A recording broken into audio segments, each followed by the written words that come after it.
From plunder to settlement.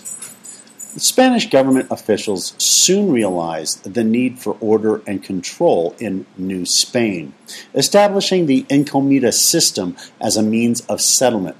More than 400,000 Spaniards migrated to the New World by 1650.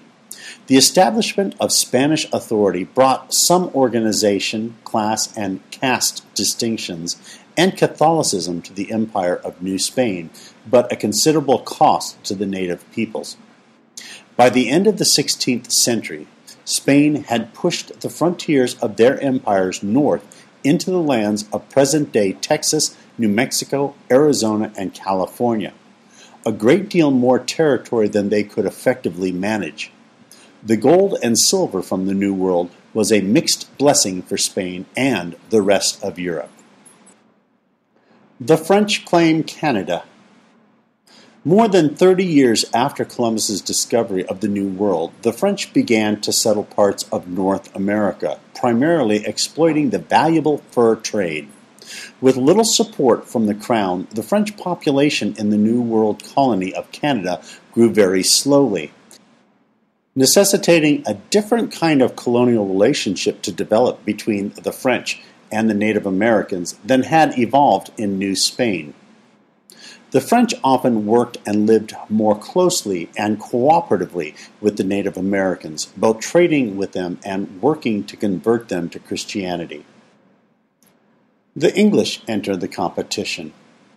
Though England began to venture out into the North Atlantic in the later 15th century in search of better fishing areas and possibly a short route to Asia, English interests in the New World did not fully develop until the late 16th century. Between these first forays and the last quarter of the 16th century, the English people were preoccupied with domestic, political, and religious issues.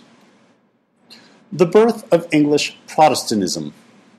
The Protestant Reformation permanently shattered English and European religious unity as the desire of Henry VIII for a male heir prompted a break with the Catholic Church and the establishment of the Church of England.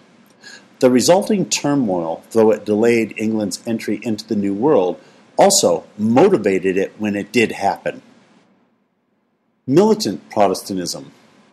The teachings of Martin Luther and other Protestant theologians permanently shattered Europe's religious unity and led to centuries of religious conflict.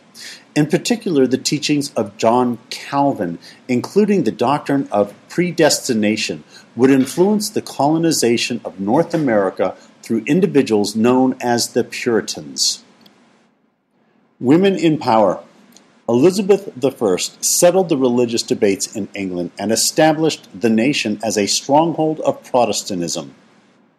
Religion, war, and nationalism. As Protestantism became increasingly associated with English nationalism, the English longed for victories over Catholic Spain and vice versa. Irish background for American settlement. In the later 16th century, the English established a pattern for colonization in Ireland. English conquest of Ireland. The English used Ireland as a testing ground for their theories of colonial rule.